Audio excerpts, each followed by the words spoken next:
So till now what we have learned is that how a candle opens, how a candle closes, what is the indication of that particular candle. But then there is this additional details which we need to focus upon. क्यों? क्योंकि कोई candle बहुत ज्यादा movement कर रही है, कोई candle कोई मूवमेंट ही नहीं कर रही है, एंड कोई कैंडल नीचे से लेके एंड तक it will create a huge green और a red line. Now what is the underlying difference between those candles? This is what we are going to learn in this particular chapter. So हमारा intention ये रहेगा कि हर candle का pattern जब create हो रहा है, what is the interpretation of that candle and what is the possible price direction what we can expect with that particular candle for the next particular candle. We'll try to learn that. First हम लोग पहले identify करेंगे कि what all are patterns which are bullish candle patterns.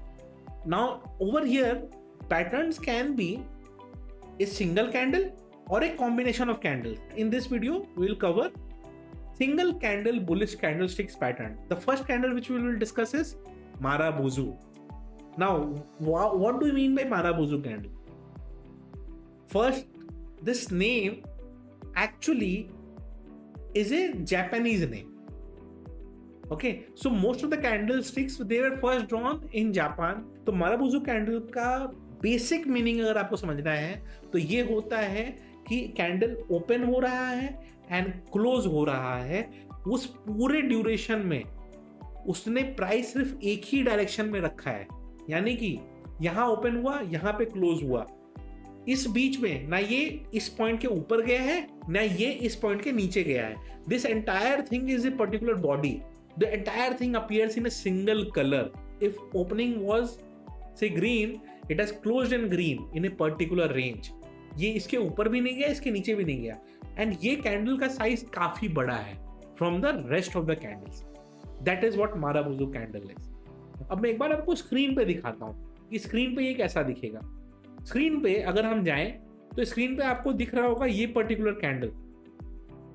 ठीक है, ये particular green candle जो है इसको हम कहेंगे एक माराबुजू कैंडल. ओके, यूजुअली हम लोग कैंडल्स इससे बड़े वाले कैंडल्स भी वेट करते हैं कि इससे बड़े कैंडल्स आए, but this is also a decent size candle. This is again a marubozu candle.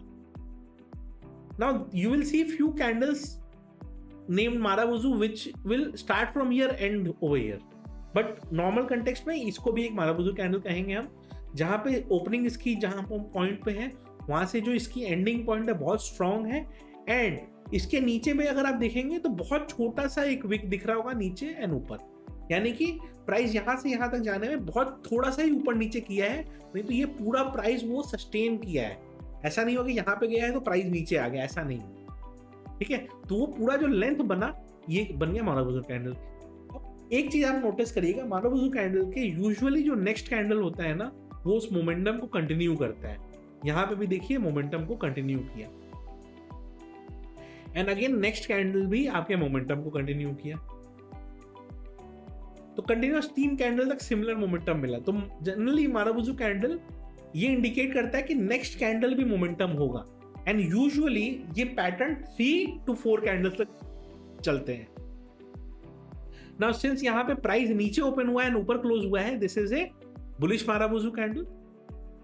Similarly अगर हम यही प्राइस यहां से क्लोज हुआ ओपन हुआ है, आपको ये दिख रहा होगा, एंड नीचे जाके क्लोज हुआ है, it is a bearish marubozu candle.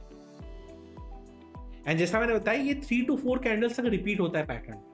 तो नेक्स्ट कैंडल भी बना, उसके नेक्स्ट भी बना, एंड उसके बाद वाला भी बना.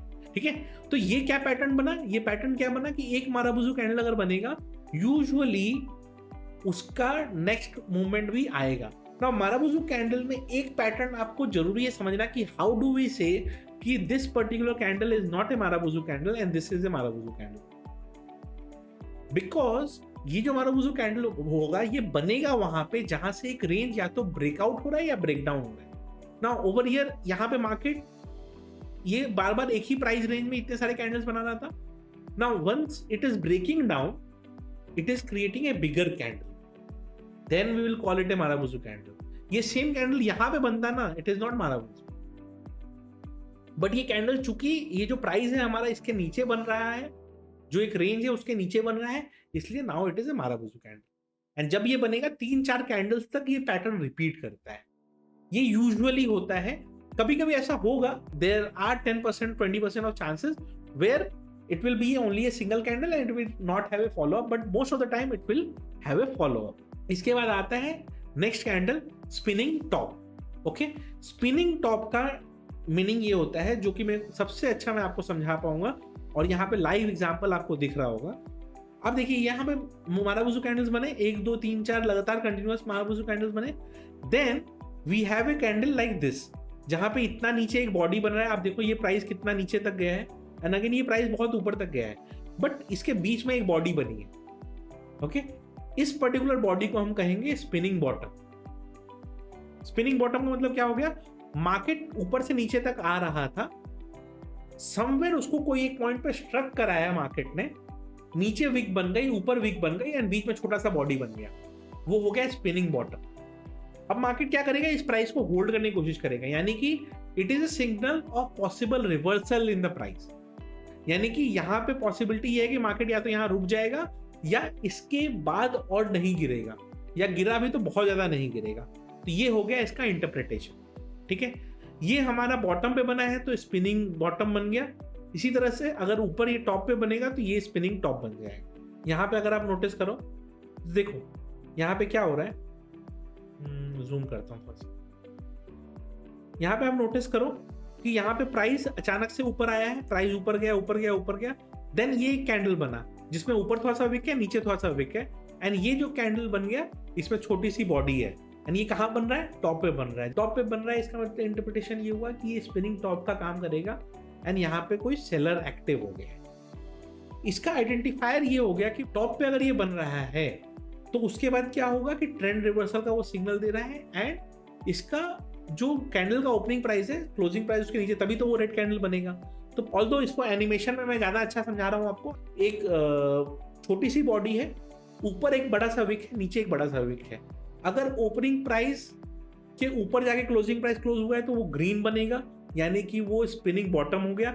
एंड ऊपर में टॉप पे अगर आपको दिख रहा है ये चीज, तो स्पिनिंग टॉप पे बनेगा, स्पिनिंग बॉटम नीचे की तरफ पे बनेगा। अब आते हैं नेक्स्ट पैटर्न पे, जिसको हम कहते हैं हैमर, एंड इसी का रिवर्स होता है इन्वर्टेड हैमर या ग्रेवस्टोन डोजी। अगर हैमर का सिंपल डेफिनेशन समझें तो हैमर में एक यूएसपी क्या होता है, एक पतली सी बॉडी होती है एंड उसके ऊपर एक मेटल का कुछ लगा रहता है, राइट, एंड वो मेटल वाला जो चीज होता है वो हैवी होता है, so that once we hit it वो बहुत बड़ा फोर्स एक्सर्ट करता है, क्योंकि टॉप उसका वैसा होता है, राइट। तो हैमर भी यही चीज होती है। हैमर कैसे बनता है ये देखिए, प्राइस नीचे आ रहा था, मार्केट ऐसे धीरे धीरे नीचे आ रहा है, नीचे आ रहा है, नीचे आ रहा है। यहां पे आप नोटिस करो एक प्राइस इतना नीचे तक गया है 25,502 तक, एंड अचानक से ये पूरा पुल बैक लेके 25,520 तक आया है, एंड नीचे ये क्या बन गया, पूरा एक विक बन गया, बॉडी बनी ही नहीं। इसकी बॉडी कहां बन रही है, एकदम टॉप पे छोटी सी बॉडी बन रही है। This is how hammer looks like.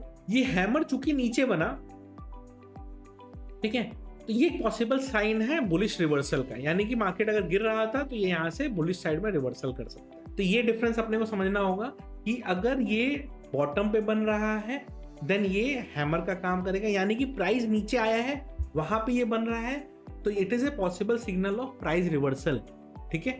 And अगर ये मार्केट ऑलरेडी प्राइस ऊपर जा रहा है और ये यहाँ पे ऐसा बना, तो this is we can call it a doji, we can call it a spinning top, but will not call it a hammer, because hammer का कंडीशन ये है वो नीचे बनना चाहिए।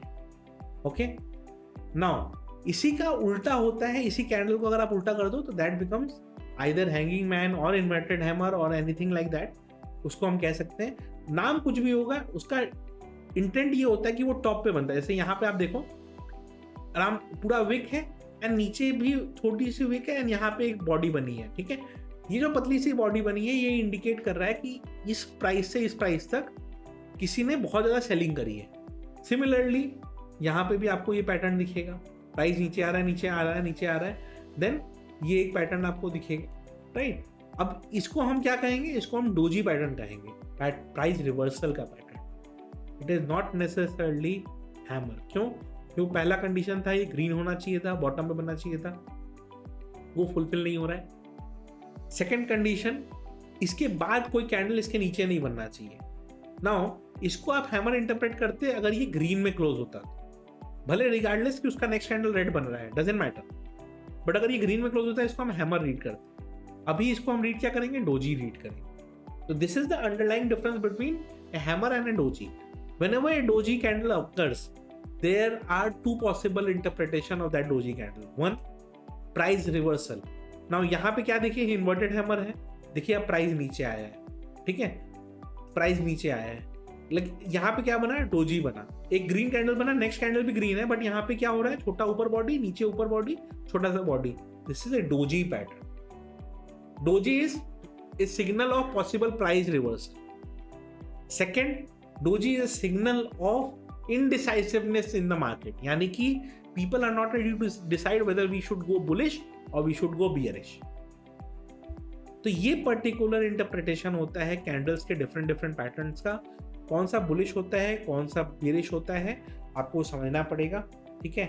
एंड कोई भी कैंडल पैटर्न आपका सक्सेस को इंप्रूव करने की कोशिश कर सकता है if you are able to identify it at the correct time. So अभी हम लोगों ने कैंडल स्टिक्स के बारे में, कैंडल स्टिक्स का behaviour, single candlesticks pattern से जो जो चीज़ें निकल के आती हैं, ये सब हमने समझा। तो नेक्स्ट चैप्टर में हम कॉम्बिनेशन ऑफ कैंडल्स के ऊपर डिस्कशन करेंगे। तो let's meet in the next chapter. Investments in securities markets are subject to market risks. Read all the related documents carefully before investing.